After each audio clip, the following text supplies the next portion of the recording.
Just as a reminder, we're accepting questions, written questions, which we will then give to our moderator, Bob Burns. And so if you have a question and you haven't written it down, I have a pad of paper which I'll pass around. If you have questions you've written and want me to collect them, we'll do that. You can, one of the members of the executive committee will make sure that your questions get collected and given to Bob Burns, who is our moderator tonight. As I'm sure you all know, Bob Burns is a longtime resident of Brookings, a professor emeritus, distinguished professor emeritus of political science at SCSU, and has hosted so many of these things he probably can't keep track anymore. Oh, I keep a very, very accurate record. Oh, okay. I can't think of anyone better to moderate this than Bob Burns. So I'll turn it over to him and we'll get going. Thank you very much, Mary, and sincerely thank you, Mary. This is just one of so many events that Mary, as the Brookings County chairperson, organizes on behalf of the voters here in Brookings County. And we're very appreciative of your continued work and contributions to democracy here in Brookings County, Mary.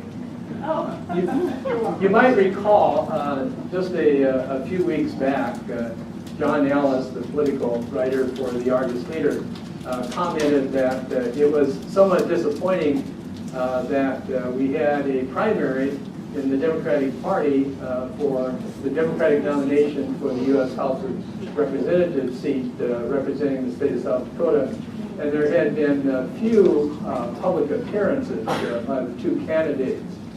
And it was really that column that prompted Mary and others to organize this session. And we're delighted that our two candidates on the Democratic ticket for the sole Democratic nomination for the U.S. House agreed to participate. So I want to take a moment at this time to introduce the two candidates to those of you that have joined us this evening. On my far right, Matt Ehrlich, and on my not so far right, Jeff Barth. And I want to invite each of them just to take a couple minutes here at the start to offer a brief biography on their own behalf. Thank you. Is this working okay? Can you hear me? There we go. That's better. Great. So I think we're going to just stand, even though we do have chairs behind us. If we get weary from so many questions, we'll resort to the chairs. So I'm Matt Verlick, and I am from Yankton and Tabor, South Dakota. As many of you know, my most recent job was working for Senator Tim Johnson as his Economic Development Director. Previously, I also worked with Senator Tom Daschle, and in that role, got to work with small businesses and community leaders across this state. Been traveling South Dakota in that capacity, getting to know the challenges and opportunities we have in this state. And I'm proud of that work and proud of the fact that those individuals that I worked for have endorsed me in this race. But I'm equally proud of some of the less glamorous jobs that I've had in my life. As I mentioned, I grew up down in the southeast part of the state, and growing up there, I did a lot of jobs that are probably familiar to you, things like washing dishes at the steakhouse, flipping burgers at the local burger joint, picking rocks for farmers, walking bean fields, riding the bean bar, and those sorts of things. I'm proud of those jobs too because they're familiar to many South Dakotans. They taught me the value of hard work. And in this race, I think one of the big questions is how are we going to treat the middle class? Are we going to try to grow the middle class again? I am focused on doing that, focused on representing middle class people and working people, and for me it's a very personal issue. In addition, just biographically, I'm also married to my wife Maggie. We have two little girls, a 3-year-old named Willa and an 18-month-old named May. Thank you. Thank you, Matt Ehrlich. Jeff Barth. Hi there, and it's my mission, of course, is to defeat Kristi Noem this fall, so that's why I'm here. I was born in Minneapolis. Please don't hold that against me. My dad was a history coach, a teacher, a coach. He got a job with the CIA. We moved to Washington, D.C., and then he became a diplomat for the U.S. government. We lived overseas and back in Washington, D.C. Over the years. I always felt I grew up on the front line of the Cold War with I was in Germany when they built the Berlin Wall. I was in Washington, D.C. during the Cuban Missile Crisis, the Kennedy assassination. So I went to college in Iowa, don't hold that against me, and got a job at the telephone company. I worked at Northwestern Bell, U.S. West, Quest for 31 years. During that time, I also served in the U.S. military for 6 years carrying a rifle. I'm married. I have 2 daughters. I have 4 grandchildren. I have 2 sons-in-law. Currently, I serve as Minnehaha County Commissioner, where I represent 170,000 citizens down there in Minnehaha County. I won re-election last election cycle. No Democrat in the state got more votes than I did and won. All of our statewide candidates were beaten. I don't know who was the brains behind running against John Thune, but it didn't work out very well. Anyway, so today I am a Minnehaha County Commissioner. I feel it's my job to step up and raise my hand. After the Republican lawnmower went over, I'm the tallest blade of grass we got. And I'm here to fight, and I'm here to get that seat back from Washington. So that's why I'm here. Thank you, Jeff. I think the order that will follow, we have invited questions from those of you in the audience, and I have a number of them before me. I will ask the question of the 2 candidates, and we'll reverse the order of their responses. I don't know if you want to flip a coin to start, or you just want me to argue What the answers are questions. He can make all the hard ones. We'll have Matt respond first, and then Jeff, and then reverse the order. And if I don't reverse, remind me that I failed to do that. My mind does wander at times. It is said in this election that it is much like the 1992 election. It is the economy, stupid. If you were a member of the United States House of Representatives, would you favor continued stimulus of the economy by our national government, or do you believe there are better alternatives for stimulating our economy? Thank you. And, it occurs to me that I also neglected to start at the beginning by thanking everyone for being here tonight, and also the Brookings County Democrats for organizing this, as well as the many other events that you've organized recently, such as the St. Patrick's Day event a while ago. And I was just kicking myself looking at my green tie. I wish I'd worn it that night instead of tonight.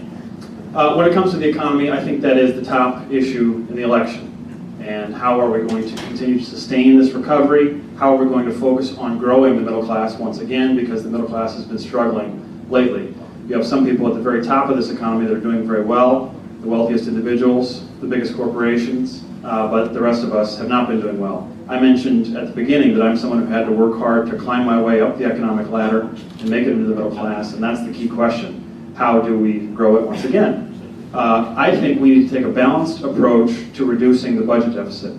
So that means we do need to make some spending cuts to restore a sense of fiscal responsibility and restore a sense to investors that we can get our deficit under control, but we need to do it in a balanced way so that we don't have to make deep draconian cuts in important investments that actually do help us grow. Right here at SDSU, for example, the money that we put into the Sun Grant to develop new biofuels, or the money that we put into the research parks, and money that we put into education. Those things all help us grow. Those give opportunities for young people to rise up the economic ladder and create new jobs and new technologies that we can only imagine. Kristi Noem, of course, has a very different approach. She believes we should take a cuts-only approach. She has taken a pledge to a guy named Grover Norquist to say that she would never, under any circumstances, raise anyone's taxes. But I think we also do need to look at the tax side of the equation and close loopholes, end subsidies to the biggest oil companies, and so forth. And if we do that, if we take that balanced approach, we won't have to cut Pell Grants as she's voted to do. We won't have to cut Head Start and other education funding. We won't have to cut funding for transportation and other sorts of investments. And so I think we should take that balanced approach, and that's the approach that I will bring when I go to Washington. Thank you. Thank you, Matt. Jeff? Well, I do believe that we can continue with some stimulus. I think our original stimulus program was poorly designed and didn't work as well as it should have. And I know that at least here in South Dakota, when Governor Rounds, first he complained that it was the wrong plan, and then he waited in Pierre for his share of the money. And then with that money, he didn't hire a single new person. he went out and substituted that money for South Dakota tax money and did some of his projects.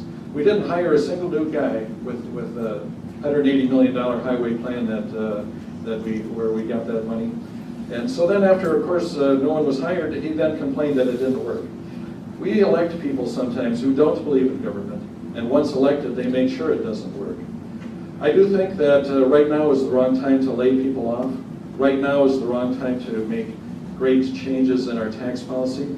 I would like us to even it out a little bit. You take a look at our corporate income tax rate, which purportedly is 36%. Nobody's paying that. Well, if the de facto rate is 12%, let's lower it to, say, 15% and actually collect it. We've got these giant corporations that pay no tax whatsoever. That's wrong. At the same time, I don't want to put them out of business by raising their taxes too much. So I think that the transition between having government hold up the economy and having private industry hold it up, it's a very difficult thing to do. And that transition is something we argue about every time these things happen. You know, at one point Hercules went to hold up the world for Atlas because Atlas wanted to pick flowers or something. But the transition back didn't work very well because Atlas didn't want to do it. Well, at what point does government stop holding up the economy and the private sector to take over? If we turn it back over too quickly to the private sector, we're going to go back down. Now, I think we need more leadership than we've had in the past on any of this stuff. The Republicans have offered us a austere decline. I think we Democrats can't just offer a kinder and gentler decline. We have to do better. And I could go on and on about this. Let me say this, that when Kristi Noem and those Tea Party people refused to pay our bills in Washington, they hurt our credit rating. And when you hurt our credit rating as a country, you're hurting America, and I regard that as treason. Oh, yeah. Next. In a recent Argus Leader interview, both of you indicated support for the Keystone XL pipeline. Question to both of you, why do you support this pipeline? And do you have any concerns about what this could mean for our environment? Absolutely, I have concerns. Now, as a county commissioner, I often see projects come forward that there's all kinds of opposition to. I can tell you we approved a gravel pit in Minnehaha County where the neighbor opposed it all the way. He took us to court, he lost. He took us to the Supreme Court, he lost. The process took a couple of years. And then he came to us and he said, you know, this wouldn't be bad if we could just move that haul road for the trucks a quarter mile to the north. Well, he never said anything about that. I believe that we can make this project better by working with it instead of standing in front of that bulldozer and letting it drive over us. We absolutely have to be concerned about tribal sovereignty, eminent domain, the environmental consequences, and even the quality of construction.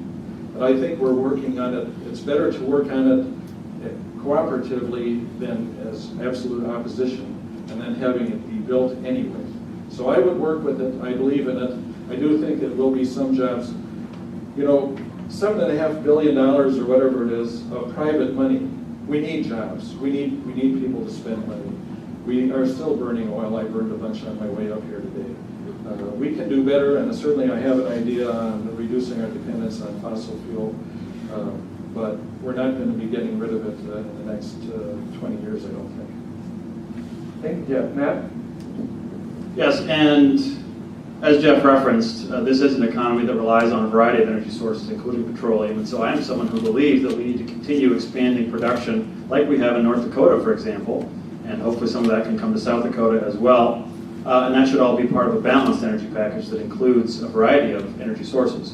When it comes to Keystone in particular, up until recently, the state of Nebraska did not have a route that would avoid some of the biggest risks to its water resources. And now they've made some significant progress there.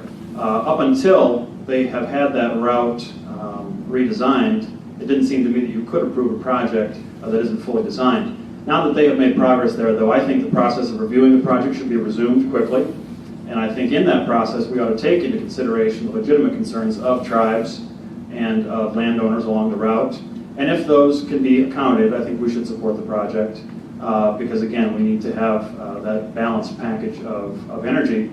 But in addition, we shouldn't focus just on oil and petroleum. We also need to get serious about advocating for biofuels again, because the more biofuels we produce, and by the way, we produce a lot of them here in South Dakota, the less petroleum we need to rely upon. We should get serious about promoting wind to a degree that we haven't seen. Now with Christy, you have someone who has taken over $60,000 in contributions from big oil companies like Exxon, Chevron, and so forth. And so from her, it shouldn't be a surprise when she votes to keep taxpayer subsidies to big oil companies, even though they're doing just fine as it is, because we pay such high prices at the gas pump, and that hurts South Dakota budgets. And it's one of the reasons that people don't have as much money in their pockets to go out and shop. So from her, we get so much of a focus on oil to the exclusion of everyone else. I will be a member of Congress who advocates for a balanced approach to our energy policy, including being a much more aggressive advocate for wind and biofuels. We have actually 3 questions here dealing with the Affordable Care Act. The question boils down to this. If you had been a member of the U.S. House at the time that the Affordable Care Act was voted on, would you have voted for the legislation? And if not, what alternative would you advance for more affordable, more accessible, and higher quality health care in the United States? Yes, I support the Affordable Care Act, and not because it is perfect legislation, it is not, but because it's a step forward, and repealing the bill and going back to all the flaws of the previous system would be very harmful to many people in South Dakota, including many of us here in this room today. The bill, of course, does include many important concrete features that are good for South Dakota. People aged 18 to 25 are now able to stay on their parents' health insurance as a result of the bill. That's something like 2.5 million people that now have coverage, probably many at here in Brookings. 2.5 million people who have coverage, and if we repealed that bill, you'd be saying, sorry, we don't want you to be covered anymore. The bill will close the prescription drug donut hole. It will improve access to preventive services and make many other concrete improvements in the lives of South Dakotans. Now, it is not perfect, and we need to keep on doing more to improve access to health care and reduce costs going forward. And I think we need to be open to ideas wherever they come from, as long as they're good ideas. And one idea that I think makes some sense is the idea of allowing competition for health insurance plans across state lines. You can't do it in a willy-nilly fashion. You need to make sure that people are being offered plans that keep them safe when they need it. But I think that can be done. In the Affordable Care Act, we have health insurance exchanges in each state. So we have 50 state exchanges if and when they all get set up. I don't see why we couldn't have regional ones, or maybe even a 50-state exchange, so that you get even more competition and even more opportunity for each family to find a plan that best suits its needs. Thank you, Matt. Jeff? I certainly would have voted for it. You know, this is one of the greatest steps forward, I think, in decades. Harry Truman, 1948, his top priority was health care for our country. It took over 60 years to get something passed. Matt is right, we need to make improvements to it.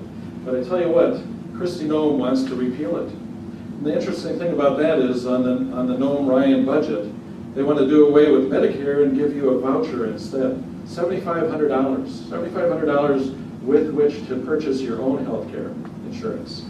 But when they repeal Obamacare, no insurance company has to take you. If you have a pre-existing condition, you're out. If you get sick, you're out. Their plan is to do away with Medicare, do away with Obamacare, and then their solution is to have you be healthy, wealthy, or dying quickly. And it's interesting that they accused Obama of setting up death panels. But if you take away Medicare, if you take away Medicaid, what are people going to do? My mom is in a nursing home. There are many patients in that place that are on Medicaid.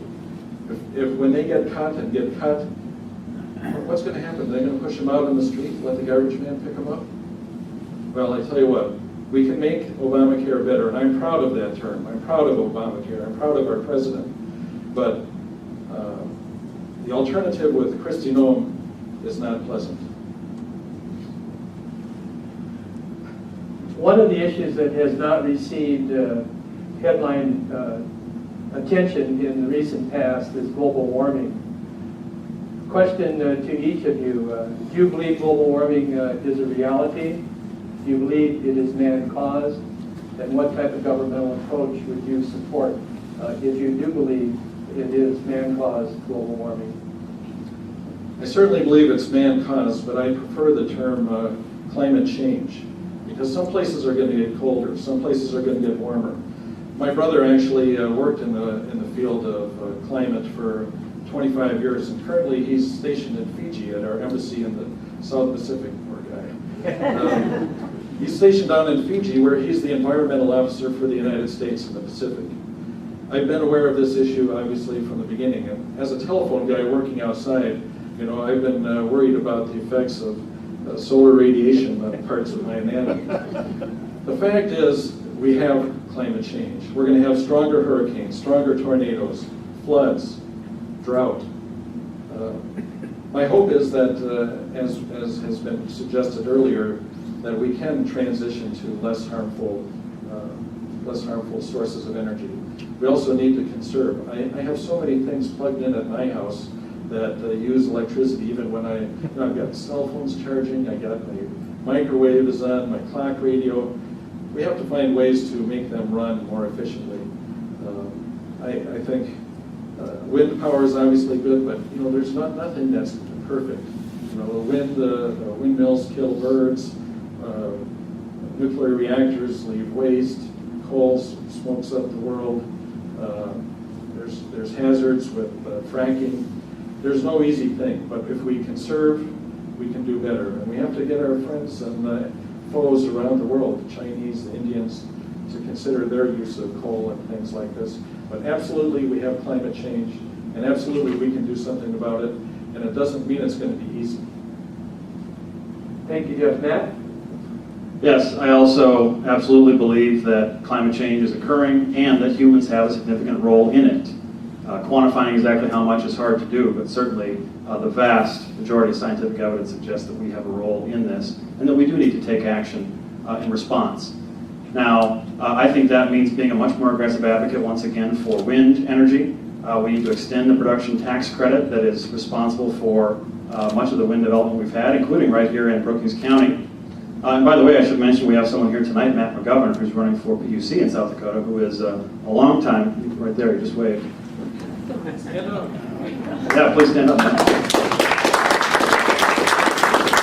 And he's a longtime advocate for green energy and will continue to be as a PUC candidate. I think we also have to recognize that coal is an important part of our energy mix. We have a lot of it. It is important to our base load energy right now, and we need to continue trying to find ways to improve its efficiency, but that's part of the equation as well. And I think we need members of Congress who are willing to acknowledge the reality that global warming or climate change, whichever you prefer, does exist. Of course, with Kristi Noem, we have someone who, I believe, voted for the resolution in the state legislature that attributed climate change to a whole host of factors, including astrological ones. Steve Street is nodding that that's the case. I've said before, I'm a Taurus, but what that has to do with the climate system, I do not know. Thank you.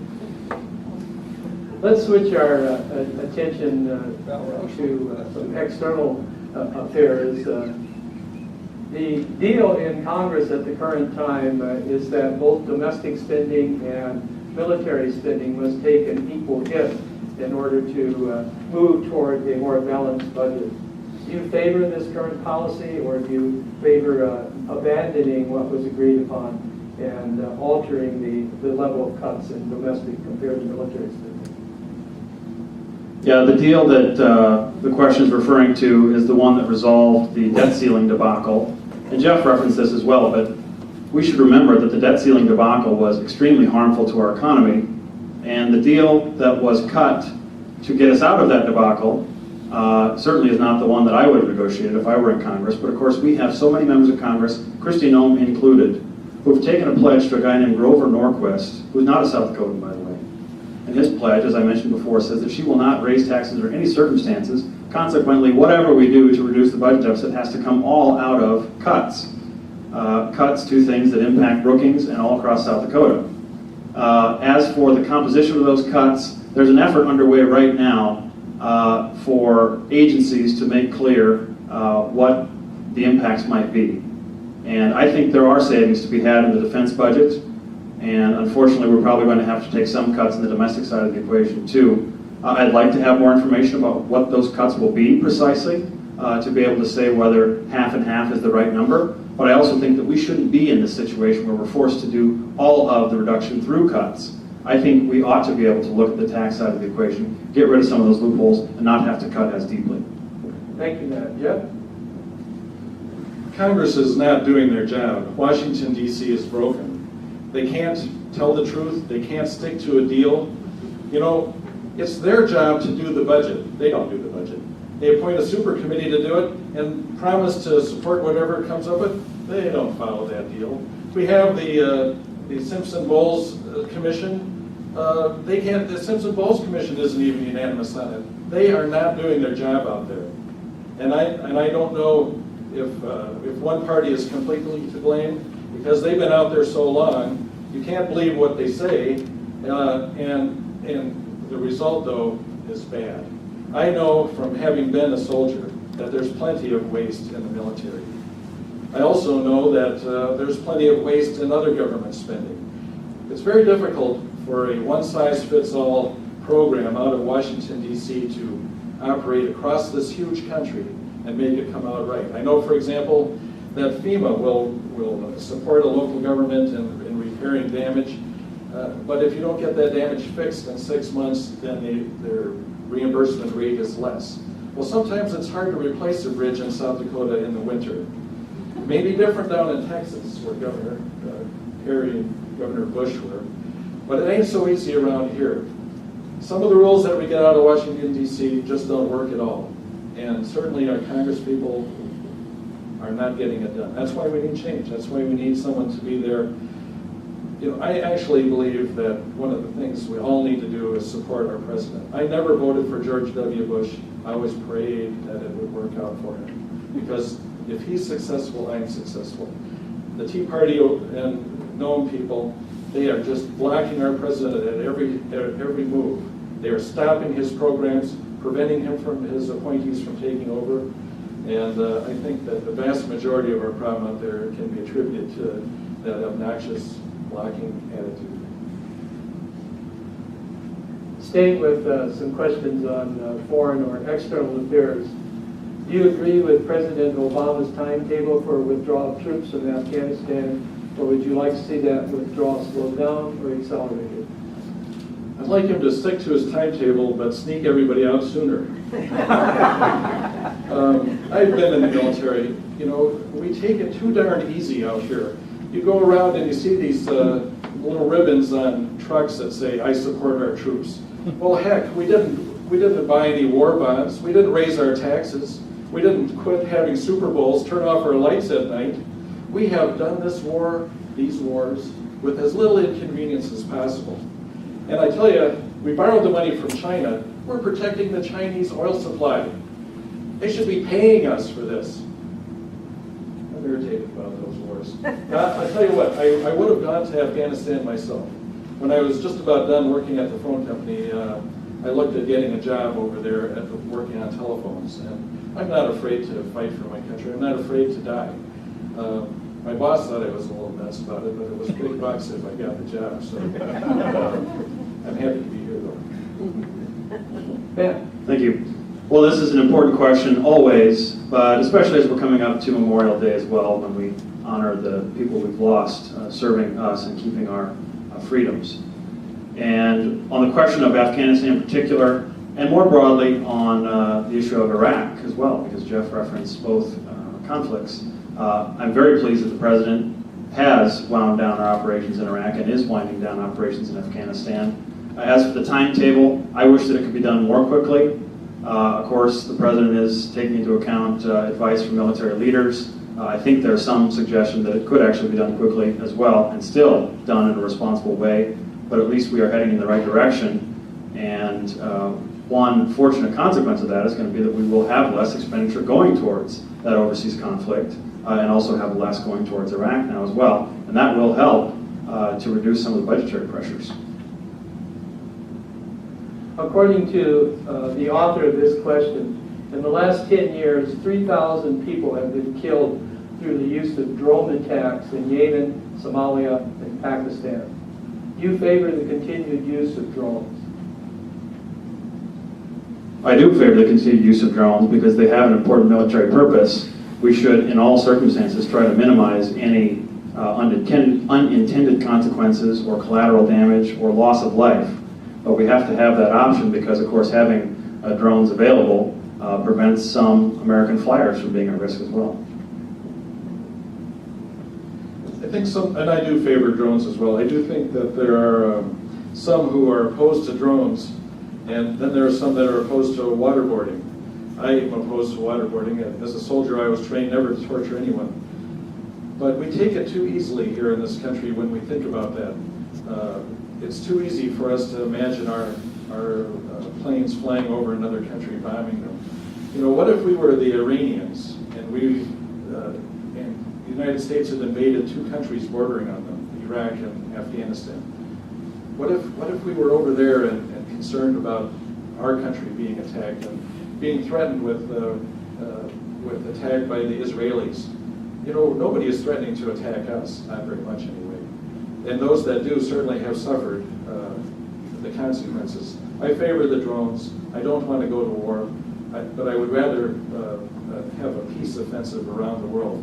We don't have to kill each other. There's enough damage going on from tornadoes, earthquakes, tsunamis, hurricanes. But why do we need to go blow more stuff up? It's hard to build all this stuff. In the same interview with the Argus leader, the two of you adopted different positions regarding gay marriage in the United States. Could each of you explain your position regarding gay marriage in the United States?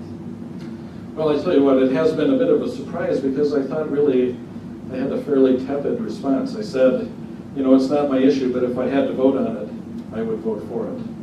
I think, you know, as I look back at that, it's not, President Obama has enough opposition in Washington, D.C. already without sending other opponents of his programs there. And at the same time, there's a concern I have, Matt, that you know, you're looking at the November election and making a decision based on that. And I think there's, on that basis, I worry that there's you know, some smoke being blown. And so I worry on the one hand that you oppose the president, and the other hand that you're blowing smoke. You know, as a politician and as a county commissioner, I think it's my job to be an umpire. I make the call, and then I go on to the next call. Is it a ball or is it a strike? And again, I thought I made a fairly mild-mannered response there. But I'm not going to look up at the crowd before I decide if it's a strike. I'm going to call it the way I see it. And in that interview, I indicated that I support civil unions because every American, no matter who they are, deserves the same treatment under the law when it comes to taxes or health care or being able to visit a sick partner in the hospital. But I also said that I think that we should leave the term marriage to states and churches to define. And that has been my position. It's an attempt to try to balance what I think are some competing principles. Up until recently, I believe it was also the position of the president. And I realize that he has made a new announcement. I realize that this is disappointing in some cases to people that are very close to me. I have many gay friends. And of course, there are people on the other side of the issue who also disagree with my position. I'm very comfortable stating what my position is and letting people decide, and the suggestion that it has anything to do with something else other than my views on the issue is wrong.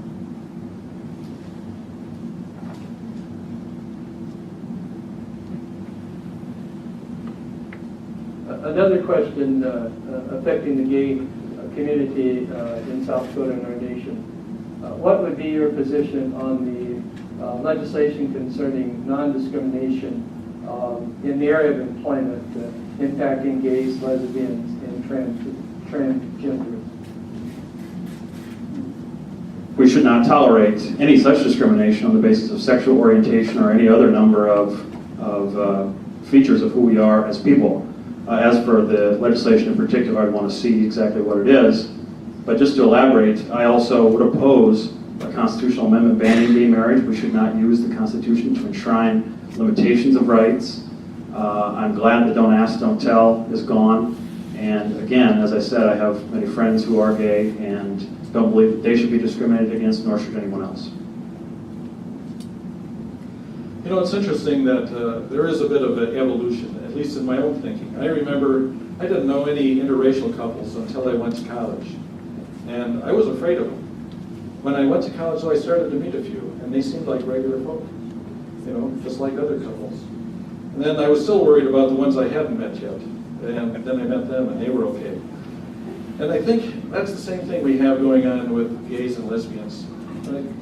There's the issue with transgender people. I've met a couple, they seem normal, pretty normal. And I'm still afraid of the ones I haven't met yet. But I tell you what, I can see in myself where I've learned more over the years, and I see myself making this progress towards a future where it's not going to bother me that much. I think when you work with somebody, when you have them side by side with you, you start to see they're just people. I know that as a soldier, I was always more worried about whether they could shoot straight rather than if they were straight.